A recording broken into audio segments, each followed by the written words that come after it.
issue. So he is adhering to a world where facts and law don't matter. And so we shouldn't be surprised that he has selected to nominate, yet to be confirmed, somebody for the Attorney General and somebody for the Department of National Intelligence that are not just unqualified, but have shown that they're untethered to the facts and maybe also the law. So that shouldn't be surprising. And the other is really this idea of that somehow Matt Gaetz is going to be the person who prevents and stops weaponization when he is the exhibit A to weaponization. I mean, we are in pure George Orwell 1984 land where, you know, they say black is white and we're supposed to believe it. Claire, the rub is that people like Matt Gaetz are, well, let me just show you. They're laughing stocks on the right. Let me show you what Claire's in here. Oh, we're working on this, but let me share some of the things that folks on the right have said about him with you, Claire. Eric Hirschman, who was White House counsel for Donald Trump, I think the country got to know him during the January 6th Select Committee hearings, confirmed on the record in his deposition.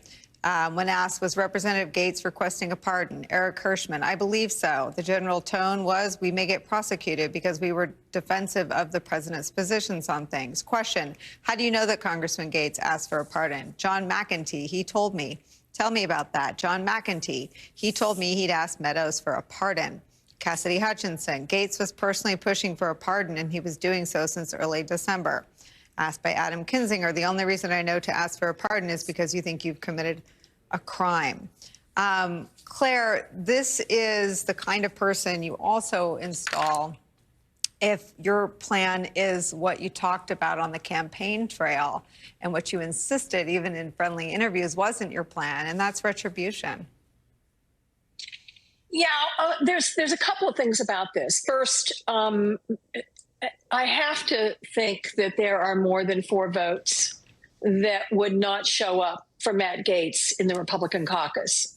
I did a quick rundown of the Republican senators, and I came up with 11 names that I think would likely oppose a Matt Gaetz. Now, you know, half or more of those could disappoint America and vote for someone who is so wholly unqualified for this job in so many ways. But is Donald Trump nominating him so that he can get Tulsi Gabbard through, or maybe this Fox News contributor? You know, we've gone from only hiring the best people to only hiring people that are completely unqualified for the jobs that they are being nominated for. You know, the Fox News guy, he's never run anything, and this is a huge enterprise, the Department of Defense.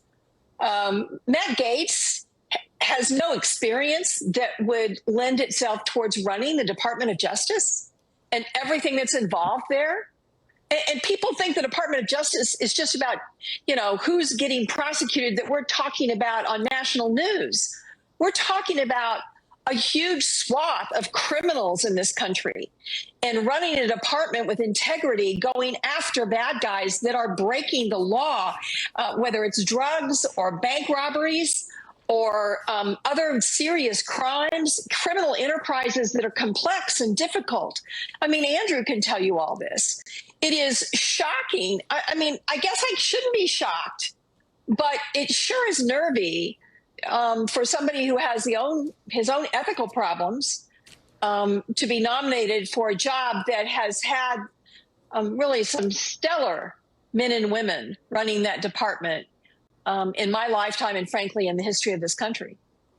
I want to make sure that we don't sort of follow the shiny object of the Matt Gaetz of it all. And I would like to ask you, Andrew, to take the Fox Weekend host, Mr. Hegseth, Tulsi Gabbard, and Matt Gaetz as a piece, and just articulate for me what the Director of National Intelligence, the Department of Defense, and the U.S. Department of Justice do on, say, a September 11th-like tragedy for the nation. What are the roles of those 3 agencies?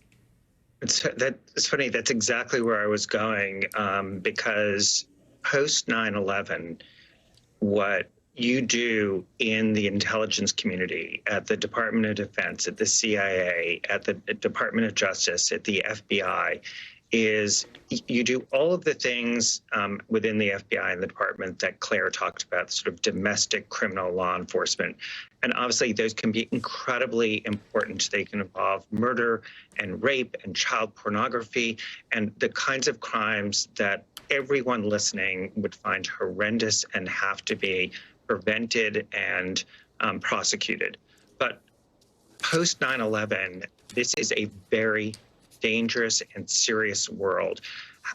It is absolutely imperative that those agencies are operated by experienced adults, people who know what they're doing, who can make this country safe. Part of that is knowing the intelligence community, understanding triage, what are real threats, what are not so real threats, and also being able to build really important relationships with countries around the world, those who are sort of publicly friendly to us and those who are willing to be friendly and provide information, but in a quiet way. So having those diplomatic skills is incredibly important in order to make this country safe. Just to be clear, it's about safety of Americans and other people living in this country. Having people who are not qualified or not serious is something that endangers this country. I have to say, like, sort of first reaction to these nominations is that they must be sort of like test balloons, because it's so unimaginable that that is what you would do for a topic that is so serious. And I really truly hope that Claire is right, that we're going to see that sort of adult supervision come from the Senate in an area that is so important to all of our safety. Well, and I guess, you know, the only thing that I would say before everyone loses their collective minds here over the lack of seriousness is that Donald Trump wasn't elected to put Tulsi Gabbard in charge of national security, or Matt Gaetz in charge of the Department of Justice, or the Fox Weekend guy whose name what is his name?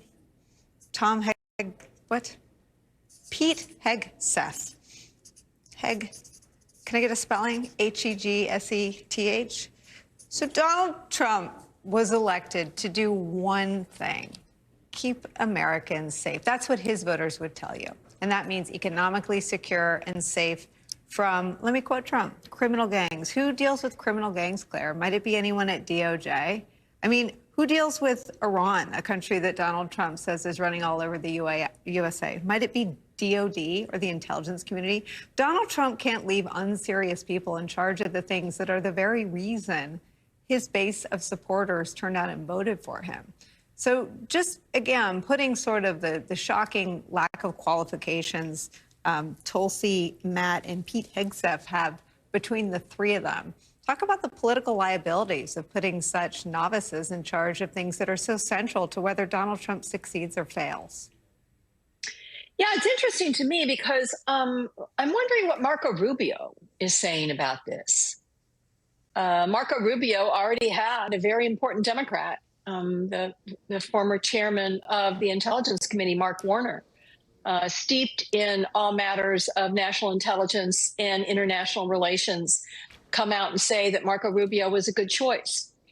Marco Rubio will fly through the Senate and will probably get some Democratic votes.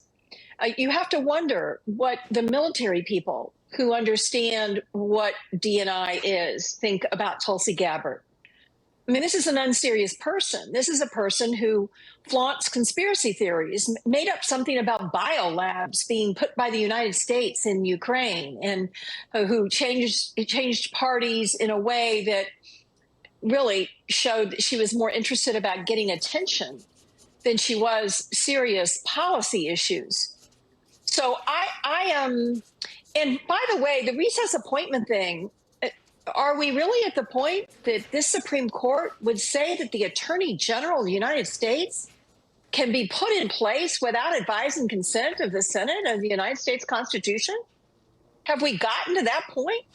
Because that's what we're talking about. And I think there will be some real head scratching going on among a whole lot of folks, both in the United States Senate and across the street in the Supreme Court, about how Donald Trump thinks he can bypass advise and consent with people who are wholly unqualified. I mean, this Pete Hegseth, I guess that's how you say his name. I mean, I saw stuff online today where he was hawking AK-47 ammunition on the 4th of July. I mean, like getting people to buy AK-47 ammunition. And this is such a big job in terms of his supervision over all matters in the Department of Defense. They may all be going, oh, great, he's going to clean out all the woke people in the military. Well, I got news for everybody. Our military is not woke. Our military is professional and trained and non-political. And I think the leadership at the Department of Defense and the leadership at the Pentagon is horrified at this moment. It may say something about our algorithms, Claire, but I saw a picture of him in these like barely there underwear when I Googled this guy in a flag at 9/11 Memorial. Let me bring into the conversation New York Times investigative reporter Mike Schmidt, who did a rather in-depth body of reporting on Donald Trump's efforts to weaponize the Department of Justice against his perceived enemies in the first term, and how under the radar the success of that effort really was when it came to ensnaring people like Jim Comey and Hillary Clinton, Andy McCabe, and others in tens of thousands of dollars in legal fees, even if it didn't result in successful prosecutions. Mike, your first reaction to Matt Gaetz as the country's Attorney General? I mean, I can't help but look at it through the lens of our reporting on Gaetz. In May of 2021, just a couple of months after January 6th, we reported that Gaetz was under investigation by the Justice Department for whether he had had this sexual relationship with a 17-year-old girl and paid for her to travel. And this was ultimately a pretty extensive investigation that looked at whether Gaetz had violated a law that would have had a mandatory minimum of a 10-year prison sentence. And so if he had been charged with this crime of sex trafficking a minor and convicted, there would be no wiggle room on the sentence. He would have gone away for 10 years. And it was a pretty serious investigation. It focused and was the chief witness against him was a guy named Joel Greenberg, who was a former local tax collector in Florida, who said he had participated with Gaetz in these activities with this 17-year-old girl. And there was extensive evidence that Greenberg and his lawyer, Fritz Scheller, had provided to the government about Gaetz's involvement with the girl. And there was a big question out there. Was Gaetz going to get indicted? And this really hung over Gaetz. And ultimately, the Justice Department declined to charge Gaetz. And some of the department never gave a reason for that. The department usually doesn't when they decide not to charge someone, but they allowed Gaetz to put out a statement in which he said he had not been charged. And some of the question about whether he wasn't charged was it because the girl was basically 17 3/4 and close to 18? Was that the reason why they had not brought the charge, that she was so close to the age of 18? Because had he been charged with it,